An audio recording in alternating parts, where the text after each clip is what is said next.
Hello guys, welcome back to my channel smart John. So guys, आज हम बात करने वाले हैं दिल्ली पुलिस कांस्टेबल 2020 के बारे में। यहाँ पर हम लोग बात करेंगे कि नॉर्मलाइजेशन कैसे यहाँ पर दिल्ली पुलिस कांस्टेबल में होने वाला है। यहाँ पर समझेंगे स्टेप बाय स्टेप कि आपकी जो नॉर्मलाइजेशन होती है एसएससी में वो कैसी होती है और दिल्ली पुलिस में कैसे होगी, निगेटिव मार्किंग का क्या इफेक्ट पड़ेगा आपके नॉर्मलाइजेशन पे और कितने मार्क्स आपके यहाँ पर नॉर्मलाइजेशन में बढ़ सकते हैं। ठीक है, इन सारी चीज़ों पर डिस्कस करेंगे। ये वीडियो आपके लिए काफ़ी ज़्यादा इंपॉर्टेंट होने वाला है। अगर आपने दिल्ली पुलिस का एग्ज़ाम दिया है तो, और नहीं भी दिया है और देने वाले हो तो बहुत ही ज़्यादा आपके लिए वीडियो इंपॉर्टेंट होने वाला है। एंड गाइस, वीडियो में आगे बढ़ने से पहले अगर अभी तक आपने दिल्ली पुलिस कांस्टेबल का एग्ज़ाम नहीं दिया है तो आप इस मॉक टेस्ट को ज़रूर से जाकर ज्वाइन कर लेना। ये मॉक टेस्ट आपके लिए बहुत इंपॉर्टेंट होने वाला है। इस मॉक टेस्ट के लिंक मैं आपको डिस्क्रिप्शन बॉक्स में दूंगा। ये मॉक टेस्ट अगर आप ज्वाइन करके जाते हो 100% आपको यहाँ पर बेनिफिट मिलने वाला है। ठीक है, इसमें टोटल अगर बात करें कितने मॉक टेस्ट है, टोटल यहाँ पर 10 मॉक टेस्ट है। अगर यहाँ पर 2 से 3 मॉक टेस्ट भी आप अटेम्प्ट करके एग्ज़ाम देने जाते हो, आपको यहाँ पर बिल्कुल एग्ज़ाम का पैटर्न समझ में आने वाला है। ये जो मॉक टेस्ट स्पेशली मैंने यहाँ पर बनवाया है जो कि दिल्ली पुलिस कांस्टेबल के लिए बहुत ही इंपॉर्टेंट है, तो इसको ज़रूर से ज्वाइन करके जाना।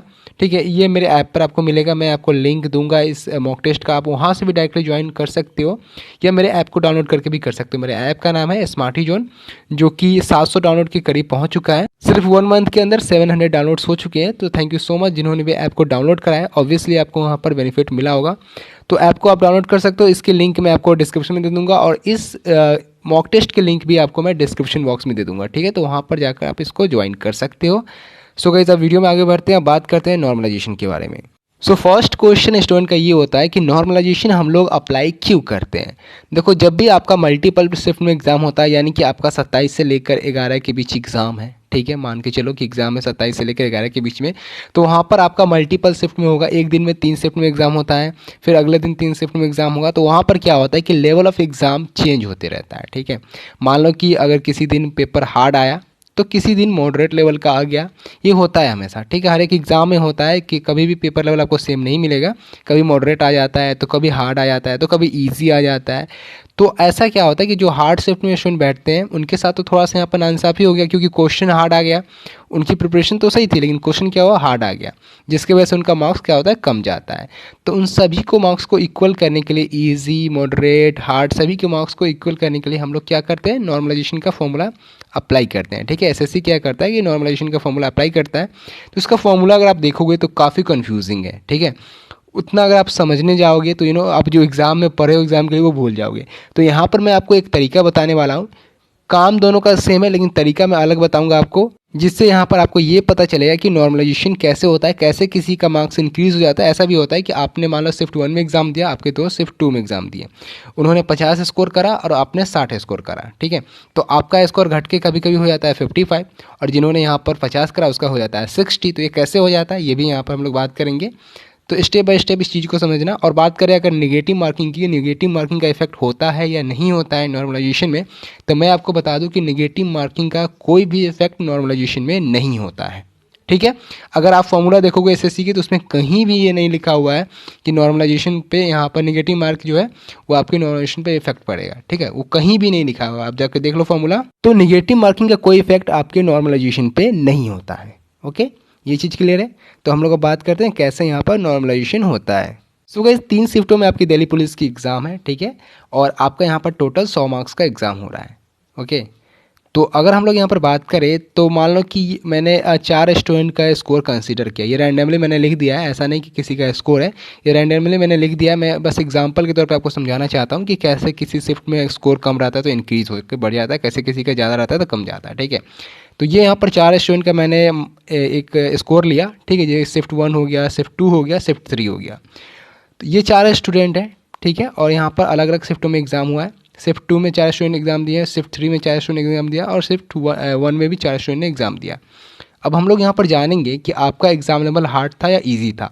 तो जानेंगे कैसे, तो सबसे पहले क्या करेंगे, हम लोग शिफ्ट वाइज एवरेज स्कोर निकालेंगे। ठीक है, इन 4 स्टूडेंट को मिलाकर इस शिफ्ट का एवरेज स्कोर निकालेंगे, फिर हम लोग सेकेंड शिफ्ट का एवरेज निकालेंगे, फिर हम लोग थर्ड शिफ्ट का एवरेज निकालेंगे और दोनों के बीच कंपेरिजन, तीनों के बीच कंपेरिजन करेंगे कौन से शिफ्ट का स्कोर एवरेज स्कोर ज़्यादा आ रहा है। जिस भी शिफ्ट का एवरेज स्कोर ज़्यादा आएगा, मान लो कि शिफ्ट थर्ड का ज़्यादा आ रहा है तो वो शिफ्ट आपका इजी हो जाएगा। जिस भी शिफ्ट का एवरेज स्कोर कम आएगा सबसे, वो आपका हार्ड होगा। और जिस भी शिफ्ट का नॉर्मल स्कोर आएगा वो आपका मॉडरेट होगा। ऐसे ही यहाँ पर एसएससी भी डिसाइड करती है। तो सबसे पहले हम लोग शिफ्ट 1 का एवरेज निकाल लेते हैं गाइज। सो गाइज 4 यहाँ पर स्टूडेंट एक शिफ्ट में एग्जाम दे रहे हैं, तो हमें यहाँ पर कैलकुलेटर की नीड रहेगी, तो इसलिए मैंने कैलकुलेटर निकाल लिया है।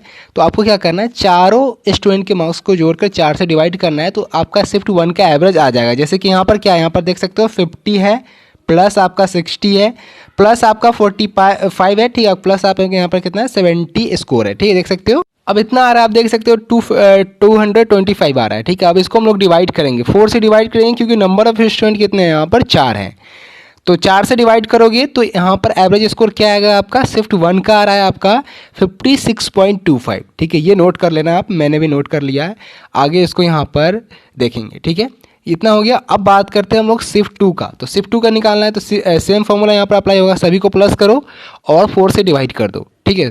तो सभी का एवरेज निकालने के बाद कुछ ये स्कोर आएगा आपका। शिफ्ट 1 का कितना आ रहा है 56.25 आ रहा है, शिफ्ट 2 का आएगा 61.25 और आपका यहाँ पर 71.25 आपका शिफ्ट 3 का आएगा, ठीक है। तो आप यहाँ पर निकाल के देख लेना, इतना ही स्कोर आने वाला है। अब क्या होगा, ये तो एवरेज आ गया शिफ्ट वाइज, ठीक है। अब हम लोग क्या करेंगे, यहाँ पर इन सभी को मिलाकर एक एवरेज निकालेंगे, ठीक है। न तो इन तीनों स्कोर जो है उन सभी को मिलाकर एक एवरेज स्कोर निकालना पड़ेगा हमको, ठीक है, जो कि ओवरऑल शिफ्ट का एवरेज स्कोर होगा। तो ओवरऑल कैसे निकलेगा, इन तीनों स्कोर को प्लस करना है और 3 से डिवाइड करना है, क्योंकि 3 शिफ्टों में आपका एग्जाम हुआ है। तो आप क्या करो, 56.25 को यहाँ पर प्लस करो 61.25 से, ओके। फिर आपको प्लस करना है 71 से 2.5 को, और ये आपका स्कोर आया। अब इसको डिवाइड कर दो सिंपली यहाँ पर 3 से। जैसे आप डिवाइड करोगे स्कोर क्या आएगा, 62.91 आएगा, ठीक है। ये आपका स्कोर आ गया। इसको आप राउंड फिगर करके 63 भी लिख सकते हो, क्योंकि हम लोग तो यहाँ पर बस यहाँ पर कॉन्सेप्ट समझ रहे हैं, कोई यहाँ पर डाटा एग्जैक्ट नहीं है मेरे पास, तो कॉन्सेप्ट समझ रहे हैं, तो हम लोग इसको 63 लिख देते हैं। अब यहाँ पर नॉर्मलाइजेशन कैसे अप्लाई होता है वो देखो। नाउ हम लोग अब क्या करेंगे कि कंपैरिजन करेंगे। जैसे कि आपका शिफ्ट वाइज एवरेज स्कोर है, उससे आपका इस एवरेज स्कोर का कंपैरिजन किया जाएगा। जैसे कि यहाँ पर 63 है और यहाँ पर क्या है 56 है, ठीक है। तो अगर आप डिफरेंस देखो तो दोनों के बीच में ऑलमोस्ट यहाँ पर 6 पॉइंट समथिंग कुछ स्कोर का डिफरेंस है। तो हम लोग यहाँ पर ओवरऑल 7 मान लेते हैं। तो 7 स्कोर ये क्या है, इससे डिफरेंस है, तो ये क्या 7 स्कोर इसमें प्लस हो जाएगा। डिफरेंस क्या है कि 7 स्कोर आपका जो एवरेज स्कोर है उससे यहाँ पर 7 स्कोर यहाँ पर कम है, मतलब 7 नंबर यहाँ पर शिफ्ट 1 का कम है। तो उसको क्या करना पड़ेगा, 7 नंबर प्लस करना पड़ेगा, तभी वो एवरेज स्कोर तक पहुँच पाएगा, ठीक है। तो आपका 63 मान लो कि यहाँ पर ओवरऑल एवरेज है, तो यहाँ पर देखो कितना कम है, 7 स्कोर कम है, यानी कि 7 नंबर आपका कम है। तो इसमें क्या होगा, 7 प्लस हो जाएगा, क्योंकि यहाँ पर 7 नंबर शिफ्ट 1 का एवरेज स्कोर से कम है। यहाँ पर एक और चीज़ है, यहाँ पर सबसे मुश्किल शिफ्ट कौन सा है आपका, शिफ्ट 1 है, क्योंकि आप देख सकते हैं यहाँ पे सबसे कम स्कोर इसी का आ रहा है। तो ये मैंने एग्जांपल के तौर पे लिया है, ये कोई रियल डाटा नहीं है, एग्जांपल के तौर पे बता रहा हूँ, ठीक है। तो शिफ्ट 1 आपका सबसे हार्ड हो गया। तो 63 से इसको कंपेयर किया तो यहाँ पर 7 स्कोर कम रहा, तो यहाँ पर 7 प्लस कर दिया। नीचे देखो दोनों के बीच डिफरेंस कितना है, 2 का डिफरेंस है, तो यहाँ पर 2 प्लस हो जाएगा। अब यहाँ पर देखें तो यहाँ पर क्या है कि एवरेज स्कोर से इस शिफ्ट का स्कोर ज़्यादा है, 71 है। तो डिफरेंस यहाँ पर भी है, पर यहाँ पर क्या है कि यहाँ पर आपका जो स्कोर है वो ज़्यादा है, तो यहाँ पर शिफ्ट थर्ड वाले के जो स्कोर है वो माइनस हो जाए। सो हम अप्रॉक्सीमेटली देखिए तो 8 मार्क्स का यहाँ पर डिफरेंस दिख रहा है। तो इसका क्या हुआ कि एवरेज स्कोर से ज़्यादा स्कोर आ गया शिफ्ट थर्ड का। इसका मतलब ये जो शिफ्ट था वो काफ़ी ईजी था लोगों के लिए, ठीक है, इसलिए इसमें स्कोर ज़्यादा किए गए और एवरेज स्कोर भी ज़्यादा आ गया। तो यहाँ पर हम लोग क्या करेंगे, 8 माइनस कर देंगे, ठीक है। अप्रॉक्सीमेटली हम देखें तो यहाँ पर 8 मार्क्स का यहाँ पर डिफरेंस आ रहा है, तो हम लोग क्या करेंगे, यहाँ पर 8 मार्क्स इसमें माइनस हो जाएगा। जब नॉर्मलाइजेशन अप्लाई होगा तो इसमें 8 मार्क्स माइनस हो सकता है, ठीक है। तो ये आपका यहाँ पर कंप्लीट एनालिसिस है। अब यहाँ पर अगर आप स्कोर में अप्लाई करना चाहते हो तो इसमें भी कर सकते हो, ठीक है। यहाँ पर स्टूडेंट वाइज कैसे इंक्रीज़ करेगा, जो भी शिफ्ट 1 में एग्ज़ाम दिए हैं उन सारे स्टूडेंट का जो यहाँ पर स्कोर है वो यहाँ पर 7 प्लस हो जाएगा। जैसे कि इसमें 7 प्लस हो जाएगा तो इनका स्कोर बढ़ के 57 हो जाएगा, इसमें 7 प्लस करोगे तो इसका 67 हो जाएगा। ये इसके नॉर्मलाइज मार्क्स होंगे, जो 57 आएगा वो इसका नॉर्मलाइज मार्क्स होगा, ठीक है। फिर इसमें भी प्लस करना पड़ेगा, तो इसमें भी 7 प्लस कर दो, फिर 70 में भी प्लस कर दो, 77 इसका नॉर्मलाइज मार्क्स हो गया। ऐसे करके आप नीचे में भी प्लस कर सकते हो, जैसे कि यहाँ पर 2 मार्क्स का डिफरेंस था आपका शिफ्ट 2 से, ठीक है। शिफ्ट 2 में कितना मार्क्स इंक्रीज होगा, 2 मार्क्स इंक्रीज होगा। तो यहाँ पर 2 मार्क्स का डिफरेंस था, तो यहाँ पर क्या होगा, 2 मार्क्स प्लस हो जाएगा। तो यहाँ पे क्या होगा, 62 हो जाएगा और यहाँ पर 72 हो जाएगा। ऐसे करके सभी में प्लस होगा। नीचे वाले में क्या होगा, शिफ्ट थर्ड में यहाँ पर स्कोर घट जाएगा, क्योंकि आपका जो यहाँ पर एवरेज स्कोर था वो जो यहाँ पर ओवरऑल एवरेज से, शिफ्ट वाइज जो एवरेज था वो ओवरऑल एवरेज से ज़्यादा था, ठीक है।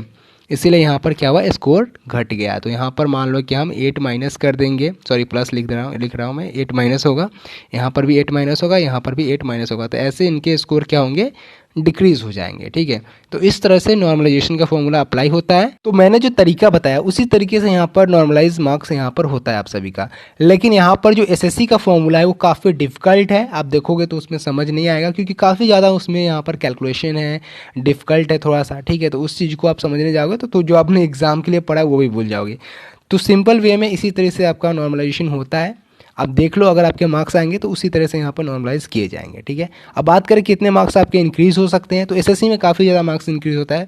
सबसे ज़्यादा नॉर्मलाइजेशन में कहीं पे मार्क्स इंक्रीज़ होता है तो वो आपका एसएससी के एग्ज़ाम है, ठीक है। तो यहाँ पर आपके 15 मार्क्स भी इंक्रीज़ होते हैं, 10 मार्क्स भी इंक्रीज़ होते हैं। तो आगे आपको जो एग्ज़ाम होगा, जैसे कभी यहाँ पर 2 दिन एग्ज़ाम हुआ है, आगे जो भी एग्ज़ाम होगा उसमें आपका यहाँ पर आज तीसरा दिन एग्ज़ाम का है, तो आज जैसे आपका एग्ज़ाम आगे बढ़ेगा उसमें क्या होगा, लेवल ऑफ एग्ज़ाम चेंज होगा। तो हम लोग सारे शिफ्ट का एनालिसिस करेंगे, एक गूगल फॉर्म में क्रिएट करूँगा जिसमें आपको अपना स्कोर शेयर करना पड़ेगा, शिफ्ट शेयर करना पड़ेगा और आपने किस दिन एग्ज़ाम दिया डेट शेयर करना पड़ेगा। उसके वजह से हम लोग क्या करेंगे कि वहाँ पर जो होगा ना, उसके वजह से एक एनालिसिस क्रिएट होगा, ठीक है। जैसे कि मान लो कि अपना आप स्कोर शेयर कर देते हो, तो वहाँ पर हम लोग एक एनालिसिस क्रिएट कर सकते हैं कि हाँ इस शिफ्ट में इतने एवरेज स्कोर आ रहे हैं, इस शिफ्ट में इतने एवरेज आ रहे हैं, तो इसके कितने मार्क्स बढ़ सकते हैं जब यहाँ पर नॉर्मलाइजेशन होगा। तो उस तरीके से आपको पता चलेगा कि कौन से शिफ्ट में आपके कितने मार्क्स बढ़ेंगे। तो उस फॉर्म को ज़रूर से फिल करना। जैसे ही आपका एग्ज़ाम खत्म होगा मैं सबसे पहले एक वीडियो बनाऊंगा और वो सर्वे फॉर्म क्रिएट करूंगा जिसमें आपको पार्ट लेना है गाइस, ठीक है। तो इस वीडियो को भी ज़्यादा से ज़्यादा लोगों के पास शेयर करो ताकि लोग यहाँ पर जान सके कि नॉर्मलाइजेशन कैसे होता है दिल्ली पुलिस में। और नेगेटिव मार्किंग का जो यहाँ पर एक बहुत बड़ा इफेक्ट होता है, लोग सोचते हैं वैसा नहीं है। यहाँ पर मैंने आपको स्टेप बाय स्टेप समझा दिया है, तो इस चीज़ को भी ध्यान में रखना और लोगों को ज़्यादा से ज़्यादा शेयर कर देना। और चैनल पे पहली बार आए तो सब्सक्राइब जरूर से कर देना गाइस। मिलेंगे अपने अगले वीडियो में, तब तक के लिए bye bye and take care guys.